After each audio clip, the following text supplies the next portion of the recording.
Karthik Deepa serial ஜனவரி 24 இன்னைக்கான எபிசோடுக்கான review தாங்க இந்த வீடியோவில் நம்ம இன்னைக்கு பார்க்க போகிறோம். எபிசோடை ஸ்டார்ட் பண்ணுறதுக்கு முன்னாடி இந்த வீடியோவை மறக்காமல் லைக் பண்ணிக்கோங்க. உங்களுடைய ஒவ்வொரு லைக்கும் அடுத்தடுத்து வீடியோ போடும் பொழுது எங்களுக்கு கொஞ்சம் இன்ட்ரெஸ்டிங்காகவும் என்கரேஜிங்காகவும் இருக்கும். எபிசோடு எப்படி ஸ்டார்ட் ஆகுதுன்னா, நம்ம ரேவதி கழுத்தில் கிடக்கிற செயினை அப்படியே கைட்டி அந்த அம்மாட்ட கொடுக்குறாங்க.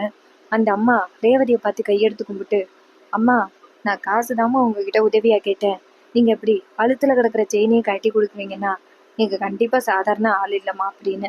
அப்போ ரேவதி சொல்கிறாங்க, இங்கே பாருங்கள், நான் காசு பார்த்தேன், காசு கையில் இல்லை, ஆனால் நீங்கள் உங்கள் பொண்ணோட கல்யாணத்துக்காக கேட்குறீங்க.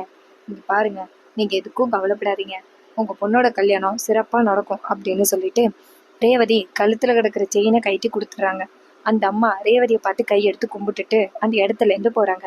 இதை நம்ம கார்த்தி பார்க்குறாரு. பார்த்துட்டு, ஆகா ரேவதி ரொம்ப நல்ல பொண்ணா இருக்காங்களே அப்படின்னு கார்த்தி நினைக்கிறாரு. அதுக்கப்புறமா ரேவதி நேரா அந்த கடைக்குள்ள போறாங்க. நடந்துகிட்டு இருக்கிற எல்லாத்தையுமே அந்த கடைக்குள்ள இருக்கிறவரு பார்த்துருக்காரு. அப்ப ரேவதி வந்ததோட, இங்க பாருங்கம்மா, இப்படி கழுத்துல கிடக்கிற செயினை கைட்டி கொடுக்குறீங்களே, அவங்க நல்லவங்களா கிட்டவங்களான்னு உங்களுக்கு தெரியுமா? ஒருவேளை அவங்க போய் சொல்லி உங்ககிட்ட காசு வாங்கியிருக்கலாம்ல. இதுக்கு நீங்க இந்த மாதிரி ஆளுக்கெல்லாம் ரொம்ப சப்போர்ட் பண்றீங்க. இந்த மாதிரி ஆளையெல்லாம் என்கரேஜ் பண்ணாதீங்க, அவங்க நல்லா நம்மளை ஏமாத்தி காசு மட்டும் பிடுங்கிட்டு போயிடுவாங்க அப்படின்னு. இதை கேட்டதோட ரேவதி சொல்றாங்க, இங்க பாருங்க, அவங்க நல்லவங்களா கெட்டவங்களா அப்படிங்கிறத பார்த்தலாம்.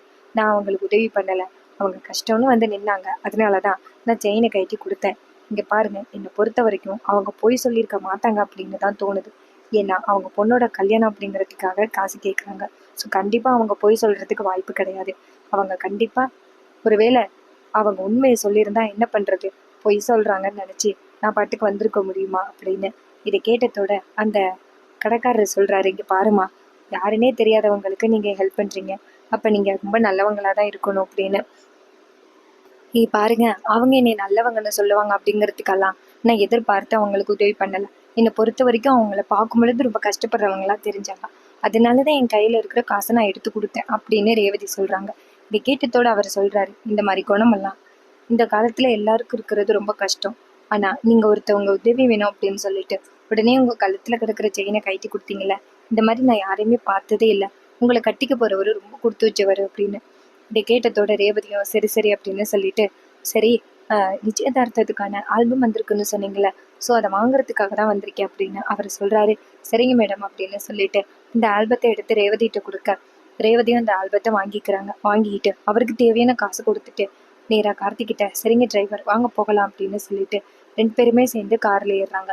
அப்ப நம்ம ரேவதி நேரா கார்த்திகிட்ட, இங்க பாருங்க டிரைவர், நம்ம நேரா மகேஷ் வீட்டுக்கு போகலாமா அப்படின்னு கார்த்தி கேட்குறாரு.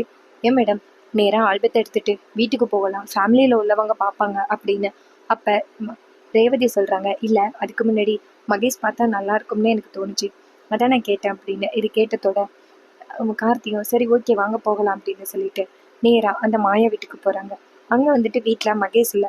மகேஷ் ஏதோ முக்கியமான வேலை விஷயமா வெளியில போயிட்டாரு. நம்ம கார்த்தியும் ரேவதியும் போயிட்டு காரை நிப்பாட்டிட்டு நேரா வீட்டுக்குள்ள வராங்க. அப்ப மாயா நேர ரேவதியை பார்த்து, வாமா வருங்கால மருமகளே அப்படின்னு சொல்ல, ரேவதி கேக்குறாங்க, நல்லா இருக்கீங்களா அப்படின்னு. மாயா சொல்றாங்க, நான் நல்லா இருக்கேன் ரேவதி அம்மா, என்ன திடீர்னு வந்திருக்கீங்க அப்படின்னு. அப்ப ரேவதி சொல்றாங்க, இல்ல நிச்சயதார்த்தத்துக்கான ஆல்பம் வந்திருக்கு, ஸோ அதை மகேஷ் கிட்ட காமிக்கலாம் அப்படின்னு வந்தேன், அவரு வீட்டுல இல்லையா அப்படின்னு. மாயா சொல்றாங்க, ஐயோ இப்பதான் அவன் வெளியில போனான் அப்படின்னு. அப்ப ரேவதி சொல்றாங்க, அவர் வரதுக்கு நேரம் ஆகுமா அப்படின்னு. அப்ப மாயா சொல்றாங்க, ஆமா ரேவதி, அவன் வரதுக்கு டைம் ஆகும் அப்படின்னு. இது கேட்டதோட மாயா சொல்றாங்க, சரி ஓகே, அந்த ஆல்பத்தை கூட நான் பாக்குறேன் அப்படின்னு. இது கேட்ட ரேவதியும் சரி வாங்க 2 பேரும் பார்க்கலாம் அப்படின்னு சொல்லிட்டு 2 பேருமே உட்காடுறாங்க. அப்ப மாயா வந்துட்டு நேரா ஒவ்வொரு போட்டோவை பார்த்துக்கிட்டு இருக்காங்க. கார்த்தி பக்கத்துல நின்றுக்கிட்டு இருக்காரு. அப்பதான் மாயாவுக்கு ஒரு ஷாக்கான ஒரு போட்டோ தெரியுது. அது என்னன்னா, பர்பிள் கலர் சாரி கட்டிக்கிட்டு நம்ம மாயா தான் நிக்கிறாங்க. அதை பார்த்ததோட மாயாவுக்கு செம்ம ஷாக்கு. ஐயோ, நம்ம பர்பிள் கலர் சாரி கட்டி இருக்கிற இந்த போட்டோ இருக்கே, அதை மட்டும் அந்த டிரைவர் பார்த்தான்னா ரொம்ப பெரிய பிரச்சனை ஆகிருமே. அந்த பர்பிள் கலர் சாரி கட்டினது யாரு அப்படின்னு பல விசில தேடிக்கிட்டு இருந்தான். இப்ப மட்டும் நம்ம சிக்கினா ரொம்ப பெரிய பிரச்சனை ஆகிருமே அப்படின்னு மாயா நினைக்கிறாங்க. அப்ப மாயா டக்குன்னு இருமுறாங்க. அப்ப ரேவதி கேக்குறாங்க, ஏங்க என்னாச்சு அப்படின்னு. அப்ப மாயா சொல்றாங்க, இல்ல எனக்கு கொஞ்சம் தண்ணி வேணும், போய் எடுத்துட்டு வரியா அப்படின்னு. இதை கேட்ட ரேவதியும் சரி நான் போய் எடுத்துட்டு வரேன் அப்படின்னு சொல்லிட்டு போறாங்க. அதே நேரத்துல மாயா என்ன பண்றாங்கன்னா, டக்குன்னு அந்த ஆல்பத்தை மூடி வச்சிடுறாங்க. கார்த்தி கேட்குறாரு, ஏன் மேடம் அந்த ஆல்பத்தை பார்க்கலையா அப்படின்னு. அப்போ ரேவதி சொல்கிறாங்க, இல்லைண்ணா. மாயா சொல்கிறாங்க, இல்லை மகேஷோட தானே ரேவதி வந்துட்டு ஃபோட்டோஸ் எல்லாம் பார்க்கணுன்னு சொன்னா. ஸோ அவங்க 2 பேரும் ஃபஸ்ட்டு பார்க்கட்டும், அதுக்கப்புறம் நான் பார்த்துக்கிறேன் அப்படின்னு. இதை கேட்டதோட கார்த்தியும் சரி அப்படின்னு சொல்கிறாங்க. அதுக்கப்புறமா ரேவதி வந்து தண்ணி கொண்டாந்து மாயாட்ட கொடுக்க மாயா தண்ணி குடிக்கிறாங்க. அப்போ ரேவதி கேட்குறாங்க, இப்போ பரவாயில்லையா அப்படின்னு. மாயா சொல்கிறாங்க, இப்போ பரவாயில்ல. நீங்கள் பாரு ரேவதி, இந்த ஆல்பத்தை மகேஷோட தானே சேர்ந்து பார்க்கணும் அப்படின்னு நீ ரொம்ப ஆசைப்பட்ட. அதனால நீ மகேஷோடையே சேர்ந்து பார்த்துக்க. நான் மகேஷை நாளைக்கு வீட்டுக்கு கூப்பிடுறேன் அப்படின்னு. இதை கேட்டதோட ரேவதியும் சரிங்க நீ அப்படின்னு சொல்லிட்டு அந்த ஆல்பத்தை வாங்கிட்டு நேராக வீட்டுக்கு போகிறாங்க. அப்போ மாயா நினைக்கிறாங்க, ஐயோ அதில் வந்து என்னோட ஃபோட்டோ வேற இருக்கே, அதுவும் பர்பிள் கலர் சாரி கட்டின ஃபோட்டோ வேற இருக்கு. இந்த டிரைவர் மட்டும் இந்த இடத்துல இல்லாமல் இருந்திருந்தா இன்னும் அந்த ஃபோட்டோ எப்படியாவது கொண்டு போய் வீசியிருப்பேன். ஆனால் இந்த டிரைவர் பக்கத்துலேயே இருந்ததுனால என்னால் அதுலேருந்து ஒரு ஃபோட்டோ கூட எடுக்கவே முடியலை. அதுலேருந்து எப்படி நம்ம தப்பிக்கிறது, அந்த வீட்டிலேருந்து எப்படியாவது நம்ம அந்த ஃபோட்டோவை எடுக்கணுமே அப்படின்னு மாயா நினைக்கிறாங்க. நம்ம ரேவதி நேராக காரில் போகிறாங்க. அப்போ கார்த்தி சொல்கிறாரு, மேடம் இந்த ஆல்பத்தை பார்த்ததோட நீங்கள் ரொம்ப சந்தோஷப்பட்டுட்டீங்க அப்படின்னு. அப்போ ரேவதி சொல்கிறாங்க, ஆமாம் டிரைவர், இது எல்லாத்துக்குமே நீ தான் காரணம். நீ தானே வந்துட்டு நான் காதலிச்ச மகேஷை என் கூட சேர்த்து வைக்க போகிறேன். அது வேற எனக்கு ரொம்ப சந்தோஷமா இருக்கு அப்படின்னு. அப்போ கார்த்தி சொல்கிறாரு, சரிங்க மேடம். சரி மகேஷ் அவனுக்கு எப்பயிலேருந்து தெரியும் அப்படின்னு. அப்போ ரேவதி சொல்கிறாங்க, மகேஷ் எனக்கு காலேஜ்லேருந்தே தெரியும். நாங்கள் 2 பேரும் சூப்பராக பேசுவோம். அவர் என்கிட்ட சூப்பராக பொலைட்டாக பேசுவார். என்னை இது வரைக்கும் அவர் எதிர்த்து பேசினதே கிடையாது. ரொம்ப அமைதியாக இருப்பார் அப்படின்னு சொல்லிட்டு நம்ம மகேஷை பற்றி ரேவதி நிறையவே சொல்லிக்கிட்டு இருக்காங்க. இதை கேட்டதோட கார்த்தியும் சரிங்க மேடம் அப்படின்னு சொல்லி கேட்டுக்கிட்டு வந்துக்கிட்டு இருக்காரு. அதுக்கப்புறமா வீடு வந்துடுது. வீடு வந்ததோட நம்ம மாயா இன்னொரு பக்கம் பயத்தில் இருக்காங்க. அதே நேரம் பார்த்து மகேஷ் வீட்டுக்கு வராரு. மாயா பதற்றத்தில் இருக்கிறத பார்க்குறாரு. மகேஷ் நேராக மாயா கிட்ட வந்துட்டு, மாயா உனக்காக நான் என்ன வாங்கிட்டு வந்திருக்கேன் பாரு, அல்வாவும் மல்லிகைப்பூவும் வாங்கிட்டு வந்திருக்கேன் அப்படின்னு சொல்லிட்டு கொடுக்குறாரு. அப்போ மாயா வந்துட்டு அதை கண்டுக்கல. அப்போ மகேஷ் சொல்கிறாரு, என்ன மாயா உனக்கு ஆசையாக வாங்கிட்டு வந்திருக்கேன், நீ கண்டுக்கவே மாட்டேங்கிற அப்படின்னு. அப்போ மாயா சொல்கிறாங்க, இதான் முக்கியமா, இப்போ என்ன நடந்துச்சு தெரியுமா, அந்த ஆல்பம் ஷாப்லேருந்து நிச்சயதார்த்தத்தில் எடுத்த ஃபோட்டோஸ் எல்லாத்தையுமே ஆல்பம் போட்டு கொடுத்துட்டாங்க அப்படின்னு. அப்போ மகேஷ் சொல்கிறாரு, கொடுத்துட்டாங்களா, அதில் என்ன இருக்குது அப்படின்னு. அப்போ மாயா சொல்கிறாங்க, இங்கே பாரு, பர்பிள் கலர் சாரீ கட்டிக்கிட்டு நான் தான் அந்த டாக்டர் பொண்ணை கையை பிடிச்சி அந்த ஃபேனுக்குள்ளே வச்சேன். அந்த விஷயத்தை பற்றி மட்டும் டிரைவருக்கு தெரிஞ்சிச்சுன்னா பிரச்சனை ஆகிரும். அந்த பர்பிள் கலர் சாரீ கட்டினது யார் அப்படின்னு விசாரிச்சுக்கிட்டே இருக்கான். நான் இல்லைன்னு சொல்லி சமாளிச்சிட்டேன். இப்போ மட்டும் அவனுக்கு உண்மை தெரிஞ்சிச்சுன்னா அவ்வளோதான், என் உண்மையான சுயரூபம் அவனுக்கு தெரிஞ்சு போயிடும். அதுக்கப்புறம் இந்த கல்யாணத்தை நிப்பாட்டுறதுக்கு அவன் ஏதாவது ட்ரை பண்ணுவான். அவன்கிட்டேருந்து எப்படியாவது தப்பிக்கணும். அதுதான் எனக்கு என்னன்னு தெரியல அப்படின்னு. அப்போ மகேஷ் சொல்கிறாரு, ஐயோ மாயா, அப்போ நான் அந்த ஃபோட்டோவை எப்படியாவது நம்ம எடுக்கணுமே, நீ எப்படி எடுப்ப அப்படின்னு. அதுக்கு மாயா சொல்கிறாங்க, அதான் தெரியல. இங்கே பாரு, நீ வந்துட்டு அங்கே போயிட்டு ஆல்பத்தை பார்க்குறதுக்கு வரதான் நான் சொல்லியிருக்கேன். ஸோ அதை வச்சு தான் நம்ம அடுத்த பிளான் பண்ணணும். எப்படியாவது வீட்டுக்கு போயிட்டு அந்த ஃபோட்டோவை எப்படியாவது எடுக்கணும் அப்படின்னு. அப்போ மகேஷ் சொல்கிறாரு, சரி வா மாயா, 2 பேருமே போயிட்டு அந்த ஃபோட்டோவை எப்படியாவது எடுத்துருவோம் அப்படின்னு சொல்லிட்டு 2 பேருமே சேர்ந்து வீட்டுக்கு போகிறாங்க. அதுக்கு முன்னாடி நம்ம கார்த்தியும் ரேவதியும் வீட்டுக்கு போகிறதோட சாமுண்டீஸ்வரி கேட்குறாங்க, ரேவதி ஆல்பம்மா பார்த்துட்டியா அப்படின்னு. ரேவதி சொல்கிறாங்க, இல்லைம்மா அப்படின்னு சொல்ல சாமுண்டீஸ்வரி சொல்கிறாங்க, சரி கூட நான் பார்க்குறேன் அப்படின்னு சொல்லிட்டு அந்த ஆல்பத்தை வாங்கி பார்க்குறாங்க. அதில் உள்ள எல்லா டிசைன்ஸும் எல்லா ஃபோட்டோஸும் சாமுண்டீஸ்வரிக்கு ரொம்ப பிடிச்சிருக்கு.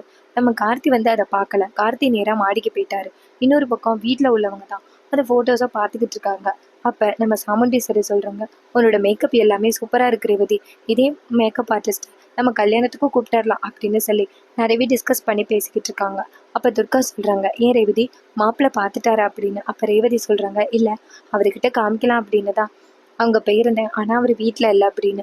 இது கேட்டதோட துர்கா சொல்கிறாங்க, ஓ அப்படியா, எங்களை விட உனக்கு அவர் தானே ரொம்ப முக்கியம், ஃபோட்டோ எடுத்ததோட அவர்கிட்ட காமிக்கலான்னு நீ நினச்சிருக்க அப்படின்னு.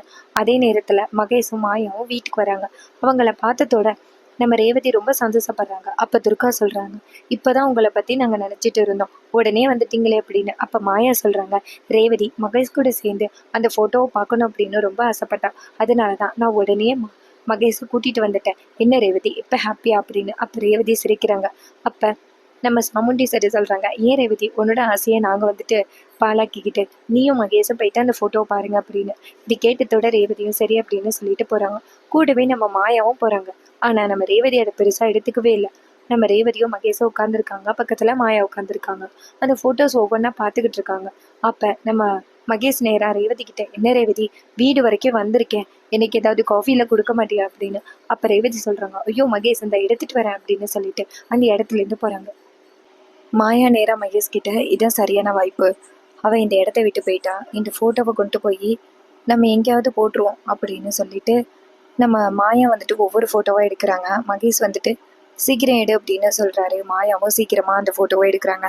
அதே நேரத்தில் நம்ம ரேவதி வந்துட்டு டீ போட போகிறாங்க.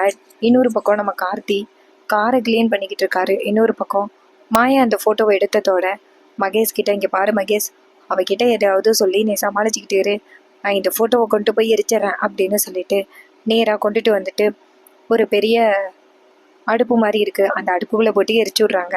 இதை வந்து நம்ம அந்த மயில் வாகனம் பார்த்துட்றாரு. என்ன இது, இந்த மாயை வந்துட்டு என்னத்தையும் கொண்டாந்து போட்டு எரிச்சிக்கிட்டு இருக்காங்க, என்னது சந்தேகமாக இருக்கே, அப்படி என்னத்தை போட்டு எரிக்கிறாங்க அப்படின்னு நம்ம மயில் வாகனம் பார்க்குறாரு.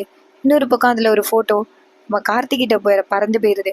நம்ம கார்த்தி அதை பார்க்குறாரு. பார்த்தா அதில் தலை மட்டும் இல்லை, கழுத்து மட்டும்தான் இருக்குது. அதை பார்த்ததோட கார்த்தி நினைக்கிறாரு, இது அந்த பர்பிள் கலர் சாரி தானே அப்படின்னு நம்ம கார்த்தி பார்க்குறாரு. இன்னொரு பக்கம் நம்ம ரேவதி வந்துட்டு ஒவ்வொரு ஃபோட்டோவும் பார்த்துக்கிட்டு இருக்காங்க மறுபடியும். அதே நேரத்தில் நம்ம ரேவதி கேட்குறாங்க மகேஷ் கிட்ட, என்ன இது, உங்களோட அண்ணியோட ஃபோட்டோ மட்டும் இதில் இல்லை அப்படின்னு. அதுக்கு அவர் சொல்கிறாரு, அதான் எனக்கும் தெரியல, மேபி என் அன்னிக்கு அதிகமாக ஃபோட்டோவுக்கு போஸ் கொடுக்கறது பிடிக்காது போல, அதனால தான் அந்த ஃபோட்டோவில் நான் இல்லை போல அப்படின்னு.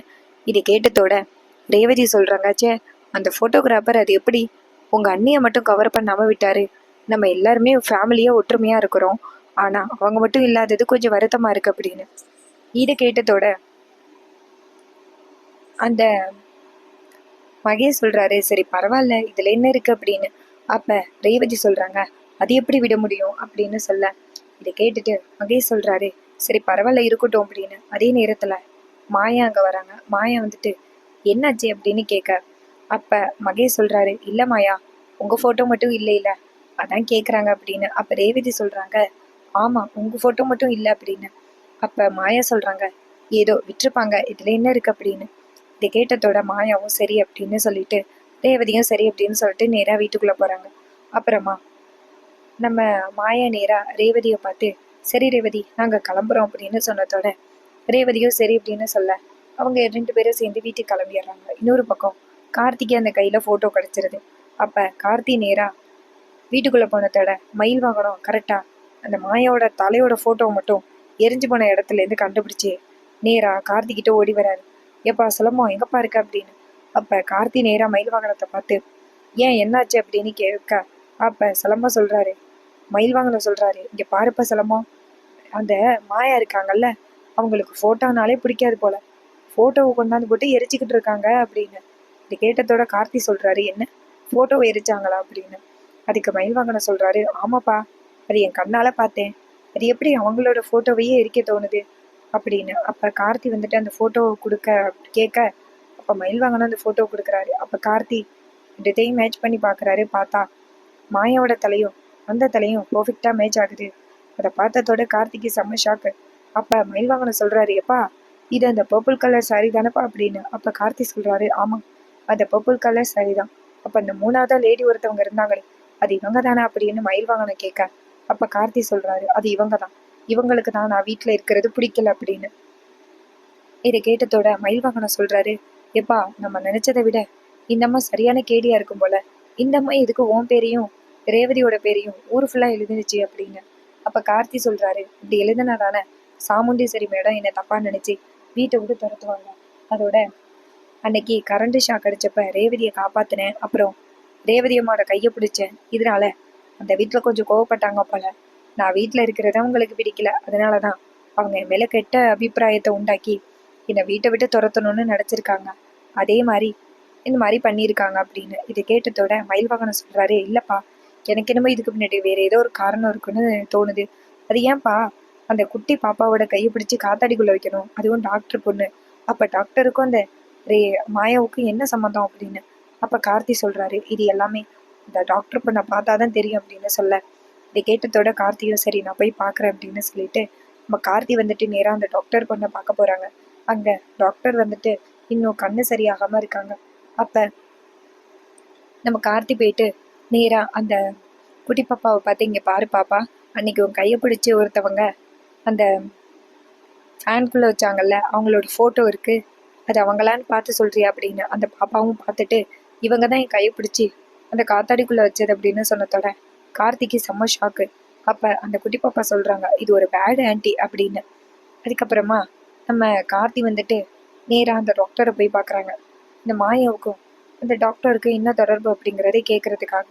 அப்போ அந்த டாக்டர் நேராக கார்த்திக்கிட்ட, நீங்கள் பாருப்பா, நீங்கள் நினைக்கிற மாதிரி அந்த மாயா நல்ல பொண்ணே கிடையாது. அந்த மாயாவும் மகேஷும் கொஞ்சம் தப்பாக பழகுறவங்க. பல தடவை அந்த பொண்ணு கர்ப்பமாக இருந்திருக்கா அப்படின்னு. இது கேட்டதோட கார்த்தி செம்ம அதிர்ச்சி. அப்போ கார்த்தி சரியான கோவத்தில் நேராக மாயா வீட்டுக்கு வராங்க. மாயாவும் மகேஷும் உட்காந்துருக்காங்க. அப்போ கார்த்தி நேராக போயிட்டு மாயாவை பார்த்து, இங்கே பாருங்க, உங்களுக்கு எவ்வளோ தைரியம் இருந்தா இப்படிப்பட்ட ஒரு காரியத்தை பண்ணியிருப்பீங்க அப்படின்னு. அப்போ மாயா கேட்குறாங்க, என்ன டிரைவர் சொல்கிற அப்படின்னு. அப்போ கார்த்தி சொல்கிறாரு, ரேவதி மேடம் எவ்வளோ இன்னசென்ட்டு, அவங்கள போய் ஏமாற்றி உங்கள் காதலனுக்கு கல்யாணம் பண்ணி வைக்கிறதுக்கு பிளான் பண்ணியிருக்கீங்க. அதான் நீங்கள் 2 பேரும் கல்யாணம் பண்ணிக்கிட்டானா அதை விட்டுட்டு இதுக்கு ரேவதியோட வாழ்க்கையை ஏமாத்துறீங்க அப்படின்னு. அப்போ இதை கேட்டதோட மாயா நேராக மகேஷை பார்த்து, மகேஷ், இவனுக்கு எல்லா உண்மையும் தெரிஞ்சிருச்சு அப்படின்னு. அப்போ மகேஷ் சொல்கிறாரு, தெரிஞ்சா தெரியட்டுமே, இதில் என்ன இருக்குது, இவன் சொன்னாலும் கண்டிப்பாக ரேவதியோ இல்லை அந்த வீட்டில் உள்ள சாமுண்டீஸ்வரியோ நம்ம போகிறது கிடையாது. கண்டிப்பாக இந்த டிரைவர் தான் தீட்டம் போட்டு இந்த கல்யாணத்தை நிப்பாட்டி இவன் கார்த்தியை ரேவதி அடிகிறதுக்கு ட்ரை பண்ணுறான் அப்படின்னு நம்ம போட்டு கொடுத்துடலாம், கவலைப்படாது அப்படின்னு. இது கேட்டதோட மாயா சொல்கிறாங்க, இங்கே பாரு டிரைவர், நீ என்னதான் போயிட்டு சாமுண்டீஸ்வரி மேடத்துக்கிட்ட ரொம்ப கத்தி கதறி இது மாயாவும் மகேஷும் நல்லவங்க இல்லை அப்படின்னு கதறினாலும் கண்டிப்பாக நடக்கிறதுக்கு வாய்ப்பே கிடையாது.